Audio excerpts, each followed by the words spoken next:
안녕하세요. 남자친구와 파혼을 결심한 30대 여성입니다. 사실 파혼이라고 표현을 했지만 식만 안 올렸다 뿐이지 주변에 알만한 사람들은 저희가 동거 중인 걸 알고 있었거든요. 아무튼 그래도 이혼이라고 하기엔 그건 그것대로 말이 안 되니 파혼이라고 표현하겠습니다만 괜히 제가 거짓말을 하는 기분이 들어 찜찜하네요. 아무튼 서두가 길었는데 파혼을 하게 된 이유는 남자친구 어머니가 저를 마치 무슨 노비 부리듯 드셨거든요. 남자친구는 아무런 도움이 되질 않았고요. 남자친구하고는 대학교를 같이 다닌 친구 사이였어요. 다만 그 당시에는 서로를 남녀 사이로 본 건 아니고 그냥 불러내서 술 한잔하기 좋은 친구 정도였죠. 하지만 졸업 후에 자연스레 연락이 끊어졌고 이후로 남자친구는 어땠는지 몰라도 저는 그다지 남자친구가 어떻게 사는지 궁금하다던가 그런 건 없었네요. 그리고 그렇게 몇 년이 지나 지독히 추웠던 연말이었는데 몇몇 친구들의 주도로 대학 친구들끼리 모이는 자리가 만들어졌어요. 그리고 그곳에서 우연히 남자친구와 다시 재회하게 되었죠. 저희는 서로 신기하다 반갑다 소리를 연발해대며 대화를 나누기 시작했는데 솔직히 말도 잘 통하고 유머 코드도 맞고 그리고 며칠 뒤 남자친구가 점심이나 먹자며 저에게 연락을 해오면서 그렇게 연인 사이로 발전했습니다. 그러다 사귄 지 1년쯤 되었을 무렵 원래 인테리어 회사에 다니던 남자친구가 뜬금없이 장사가 하고 싶다고 하대요. 그리고 저도 그 무렵 다니던 회사 상황이 어려워지면서 이직을 해야 하나 어째야 하나 고민이 많았고요. 하지만 둘 다 모아둔 돈이 많지가 않았어요. 그래서 저는 솔직히 남자친구가 하는 말이 직장 다니는 사람들끼리 늘상 하는 얘기처럼 회사 때려치고 장사나 할까 이 정도의 푸념이라고 생각을 했었죠. 그래서 저는 저 나름대로 이직을 준비하고 있었고요. 그런데 그런 이야기가 오간 지 두세 달이나 되었을까? 남자친구가 자기 어머니가 돈을 대준다고 하셨다면서 저더러 같이 장사를 해보자는 거예요. 저는 솔직히 처음에 남자친구가 웬 헛소리를 하나 싶어서 장난하지 말라고 그랬습니다. 그때 생각만큼 이직이 쉽지 않아 스트레스가 심하던 때기도 했거든요. 그런데 남자친구가 자기가 왜 이런 걸로 장난을 치겠냐면서 진심이라고 자기가 가게를 차릴 거니까 저더러 같이 하자는 거예요. 자기가 월급은 넉넉히 챙겨주겠다면서 말이죠. 그리고 이후로도 남자친구가 한 달 가까이 저를 끈질기게 설득을 하더라고요. 그래서 결국 남자친구가 차린 가게에서 같이 일을 하게 되었네요. 하지만 장사라는 게 자리 잡기까지 하루 이틀로 되는 게 아니더라고요. 물론 그렇게 쉽게 생각한 것도 아니었지만 제 말은 정말 시간이 오래 걸렸다는 거예요. 그리고 장사가 안 돼서 남자친구가 힘들어하는 게 제 눈에 보이는데 막말로 제 입속만 차릴 순 없잖아요. 그래서 월급은 다른 아르바이트생들과 똑같이 최저임금으로 받기 시작했습니다. 그런데 제가 남자친구의 여자친구라는 이유로 책임감은 아르바이트생들만큼 가질 수가 없었죠. 그러니까 의식은 주인의식을 가져야 하는데 돈은 아르바이트생들하고 똑같이 받고 일은 더하고 그래도 그때는 그게 당연한 거라고 생각했어요. 자리를 잡아야 되니까 그래서 우리가 미래를 함께 그려나가야 하니까 그래서 제 희생이 당연한 거라 생각한 거죠. 그리고 실제로 남자친구도 고생을 많이 하긴 했어요. 남자친구는 가게에서 먹고 자고 하는 일도 마다하지 않았으니까요. 하지만 그렇게 반년이 지나도록 가게는 이렇다 할 성과를 내지 못했고 한마디로 밑 빠진 독에 물 붓기 마냥 돈만 계속 들어갔다고 해야 할까요?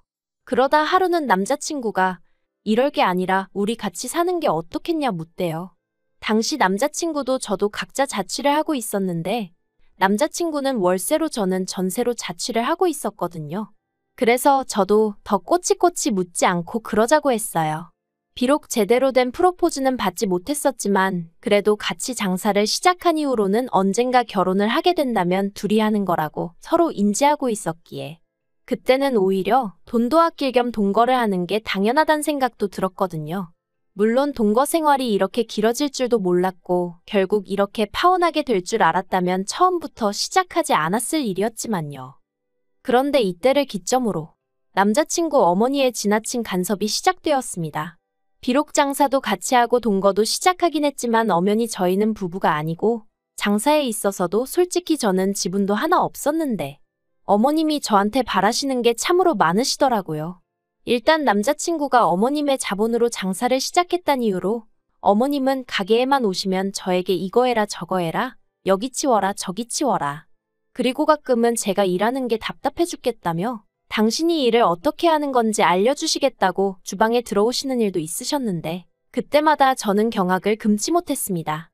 저나 남자친구는 아무리 장사가 안 되더라도 양심을 속이지는 말자는 주의였는데 어머님은 저희더러 배떼지가 불렀다며 손님들이 남기고 간 잔반을 재활용하길 바라셨고 뿐만 아니라 청소용으로 쓰던 고무장갑을 끼시곤 식재료 손질을 하려고 하시질 않나.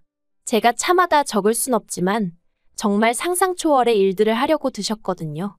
그래서 보다 못한 제가 그렇게 하지 마시라 한마디 하면 네가 누구 덕에 여기서 이렇게 일을 하는 줄 아느냐면서 폭언도 마다치 않으셨습니다. 그래서 아닌 게 아니라 제가 남자친구와 같이 일한 지 2년 만에 그만두겠다고 통보를 했어요. 이제라도 다시 새 직장을 찾던지 알아서 살 길을 찾을 테니 어머님하고 둘이 장사를 하던지 하라고 더는 못 해먹겠다 했죠. 그러자 남자친구가 자기가 어머님하고 금전적 관계도 정리를 할 거고 그동안 고생한 거에 대한 보상을 해주겠다며 저더러 다시 한 번만 생각해보라대요. 그리고 솔직히 2년쯤 되었을 땐 가게가 조금씩 자리를 잡아가고 있었거든요. 매상도 많이 늘었었고요. 게다가 남자친구가 자기가 다 미안하다며 저자세로 나오니 제 마음이 흔들렸던 게 사실이에요. 그래서 결국 가게에 남기로 했습니다. 남자친구가 그간 고생한 데에 대한 보상이라며 돈도 2천만 원 주대요. 그런데 솔직히 처음에 받았을 땐 기뻤거든요. 하지만 이내 내가 계속해서 군소리 없이 일을 했다면 이 돈은 안 줬겠지 하는 생각에 좀 착잡한 마음도 들긴 했어요. 아무튼 남자친구는 얼마 지나지 않아 처음에 어머님께 빌렸던 돈도 다 갚았고요. 그래서 이제 한시름 덜었다 싶었습니다. 적어도 먹고 사는 문제로 어머님이 유세 떠는 일은 안 봐도 되겠구나 싶었으니까요. 그런데 그렇게 다 마무리가 되었다 싶었을 무렵 어머님께서 저에게 연락을 해오셨습니다. 그리고는 당신 아들과 진짜로 결혼 생각이 있는 건지 뭐 그런 걸 물어보시더라고요. 그래서 사실 그대로 말씀드렸어요. 가게가 이제 막 잘 돼가고 있으니까 당장식을 올리진 못하겠지만 결혼은 할 거라고요. 그랬더니 그러면 너 나한테 잘 보여야 되는 거 알지? 그러시는데 좀 어이가 없었죠. 그리고 그런 대화가 오가고 얼마 지나지 않았을 무렵 저는 남자친구와 가게 매상 문제로 크게 다투게 되었습니다. 충격적인 사실을 알게 되었기 때문이죠. 저더러 어리석다 말하는 사람도 있겠지만 사실 가게를 시작할 때 이미 제 돈이 들어간 것도 아니었고 남자친구가 어머님께 돈을 빌려다 하는 상황이었으니 금전적인 부분에 있어서는 남자친구를 전적으로 믿었던 게 사실이에요. 그런데 제가 가게 카운터 정리를 하다가 세금 관련된 서류를 보게 되었고 거기서 뭔가 이상하단 사실을 눈치채게 되었죠. 전 직장에서 회계 쪽에 있다 보니 그런 게 눈에 좀 빨리 들어왔거든요. 아무튼 남자친구가 그간 저에게 매상을 숨겨왔다는 걸 알게 되었어요. 그제서야 어쩐지 그간 왠지 이상하다 생각하고 찝찝하게 느껴졌던 부분들이 납득이 가대요. 가게는 전에 없이 바빠지고 있었는데 왜 매상은 늘 그 자리였는지. 저는 남자친구에게 당장이라도 전화를 해서 따질까 하다가 그랬다간 변명거리를 생각해낼 시간만 주게 될 것 같아 그저 그가 돌아오길 기다렸습니다. 당시 남자친구는 잠깐 병원에 간다며 자리를 비운 상황이었거든요. 그리고 1시간쯤 지났을까? 정말이지 그 1시간 동안 얼마나 많은 생각들이 머릿속을 헤집던지. 아무튼 돌아온 남자친구 앞에 제가 아무 말 없이 그 서류들만 내밀었습니다. 그리곤 설명해보라니까 처음엔 오히려 못 낀 놈이 썩낸다고 이게 뭔데 다짜고짜 이러냐면서 짜증을 내더니 급기야는 그 서류들을 쓰레기통에 버리려고 하는 거예요. 그래서 제가 이렇게 나온다는 거냐고. 알겠다고 그럼 앞으로 혼자서 어디 한번 잘해보라고 하곤 앞치마를 벗어던졌어요. 그러자 남자친구가 또다시 저를 잡고 늘어지면서 왜 이러냐면서 자기가 설명을 다 해주겠답니다. 그리곤 기껏 한다는 소리가 결혼자금으로 돈을 따로 모으고 있었다는 거예요. 아니 아무리 결혼자금이라도 그렇지 나는 그 코딱지만한 월급을 쪼개 써가며 따로 모으고 있었는데 만약에 제가 끝까지 모르고 있었다면 막말로 결혼할 때 나는 이만큼이나 모았는데 넌 그동안 뭐 한 거냐며 절 비웃었을지 누가 알겠어요? 정말이지 황당해서 뭐라 할 말이 없더라니까요. 아무튼 결국 그렇게 남자친구가 저 몰래 빼돌린 돈이 얼만지 계산하여 그 절반을 제가 받았습니다. 그리고 더는 남자친구에게 신뢰가 가지 않아 가게 일에서 손을 떼야겠다는 생각이 확고해지기 시작했죠. 그런데 그런 제 속도 모르고 지난달 어머님이 만나자 하시더니 이번에 가게를 하나 더 내려고 하신다면서 저더러 그 가게에 가서 일을 좀 해야겠다는 거예요. 새 가게를 낸다는 이야기도 처음 듣는 이야기였고 제가 왜 거기 가서 일을 해야 한다는 건지 납득이 되질 않대요. 그래서 제가 지금 이게 다 무슨 말씀이시냐 되물었더니 저더러 말귀를 못 알아듣는다면서 남자친구에게는 아래로 2살 어린 남동생이 있는데 그 남동생 앞으로 가게를 차려주실 거라는 거예요. 뭐 어머님 재산으로 어머님 자식 가게 차려주신다는데 제가 왈가왈부할 문제는 아니니까 그거에 대해선 아무 생각이 없었어요. 그냥 그러시구나 하고 말았죠.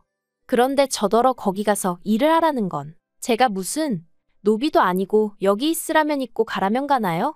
게다가 제가 단번에 못 간다 하려다가 혹시나 싶어 돈은 얼마나 주실 거냐 물었더니 주긴 뭘 얼마나 주냐면서 어차피 너 내 아들하고 결혼할 거 아니냐. 그럼 한 가족인데 무슨 돈 타령이냐. 오히려 절 이상한 사람 취급을 하시대요. 어이가 없었죠.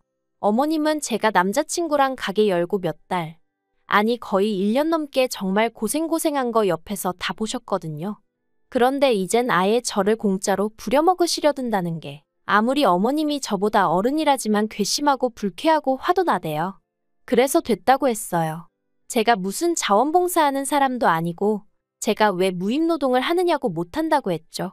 그리고는 먼저 일어나겠다 하고 자리에서 일어나니 너 내 아들이랑 결혼하기 싫어? 지금 내가 네 시어머니 될 사람인데 이따위 싸가지가 말이 된다고 생각하니? 그러시대요. 그래서 저도 제가 어머님 며느리 될 사람인데 이렇게 대하시는 게 맞다고 생각하시냐고 한마디 받아치곤 먼저 카페에서 나와버렸네요. 집으로 오는데 속에서 부글부글 화가 끓더라고요.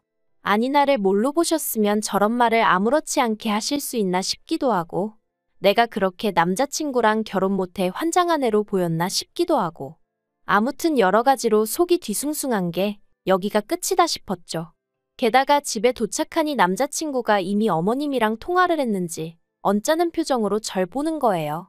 저도 그런 남자친구를 보니 꾹꾹 눌렀던 화가 막 터져나오고 그래서 쓸데없는 소리 할 거면 말 걸지 말라고 먼저 한마디 했습니다. 그러자 남자친구가 정말 자기 어머니한테 왜 그러냐면서 형수 될 사람이 시동생 좀 도와주는 게 그렇게 말이 안 된다고 생각하냐며 짜증을 내대요. 아, 솔직히 100번 양보해서 남자친구라도 저한테 미안해하고 어머님이 경우가 없으셨다 뭐 그런 말이라도 한마디 했으면 저도 나름대로 좋은 쪽으로 어떻게든 생각해보려 했을지도 모르겠습니다만 남자친구의 글러먹은 태도에 저도 마음이 완전히 돌아서 버렸죠. 그래서 나 내일부터 가게 안 나갈 테니까 알아서 하라고 했어요. 여기서 지금 네 짐도 당장 빼라고 했고요. 다행히 남자친구도 저에게 질린 건지 상황이 짜증났던 건지 욕을 퍼부으며 짐을 뺐고 그렇게 순식간에 저희는 남남이 되었습니다. 그리고 솔직히 한이주 동안은 뭐랄까? 허망했어요.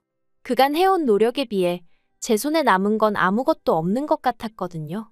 법적으로 싸웠으면 뭐라도 뺏어올 수 있었을지도 모르겠지만 그땐 그렇게 할 의욕도 나질 않았고요. 하지만 언제까지 쓰러져 있을 순 없었으니 저는 남자친구와 헤어진 지 꼬박 한 달 만에 그간 결혼 자금이랍시고 모아둔 돈으로 제 가게를 열기로 했습니다. 불현듯 남자친구도 열심히 했지만 저도 죽어라 해온 게 있었고 그 과정에서 배운 바가 있었으니 혼자라고 왜 못하겠나? 그런 생각이 들었거든요. 그래서 에라 모르겠다. 부딪혀보자 그렇게 된 거죠. 그리고 그렇게 발품을 팔아 정확히 2주 만에 개인적 사정으로 가게 전체를 넘기겠다는 사람을 만났고 저는 그걸 그대로 인수받아 약간의 손만 본 끝에 장사를 시작했습니다. 그리고 정말 운이 좋았다고 해야 할지 아니면 노력의 결실인지 가게는 2달 만에 많이는 아니어도 단골 손님이 생길 만큼 자리를 잡았어요. 그런데 어떻게 제 소식을 알게 된 건지 하루는 남자친구 어머니가 오셔서 아주 깽판을 치셨습니다. 무슨 제가 산업 스파이라도 된 것 마냥 제가 남자친구 가게 레시피부터 기밀을 빼갔다면서 난리도 아녔죠. 어이가 없어서 레시피나마나 전부 다 처음부터 같이 만들었는데 그게 어떻게 제가 빼앗은 게 되나요? 이후로도 몇 번이나 어머님의 헛소리가 반복되어 결국 지금 접근 금지 신청해 놓은 상황입니다. 그리고 그 이유를 얼마 전에야 알게 되었는데 남자친구는 저랑 헤어질 때만 하더라도 자기 혼자서도 얼마든지 할 수 있을 줄 알았나 봐요. 어머님까지 도와준다고 나서셨던 모양이니까요. 하지만 오히려 그게 악수가 되어 손님들이 위생과 맛에 대해 불만을 제기하기 시작했고, 그런 와중에 멀지 않은 곳에 제가 새 가게를 오픈했단 소문이 나면서 제가 반사이익을 얻었던 모양입니다. 그리고 어머님은 그게 전부 다 제가 무슨 계략이라도 꾸며서 된 것처럼 제 탓을 하셨던 거고요. 참으로 갑갑한 일이었죠. 아무튼 결국 엊그제 듣자 하니 남자친구 가게는 거의 반토막이 난 상황인가 본데. 제가 알게 뭐랍니까? 불쌍하지도 않아요. 아쉬운 건 더더욱 없고요. 물론 그 가게에 제가 애정이 없는 건 아니에요. 그래도 제 청춘의 일부를 갈아 넣었던 곳인데 어째서 아무런 마음이 없겠어요? 하지만 덕분에 또 많이 배우고 교훈도 얻었고, 이렇게 제가 제 두 발로 우뚝 서게 되었으니 그걸로 만족하렵니다. 한 가지 바라는 바가 있다면 남자친구가 어머님 원망을 많이 하고 저를 놓친 걸 많이 후회했으면 좋겠다는 거. 좀 유치한가요? 그래도 어쩔 수가 없네요. 아무튼 저는 저대로 또 저만의 인생을 그려나가기 위해 오늘도 내일도 열심히 달려볼 생각입니다.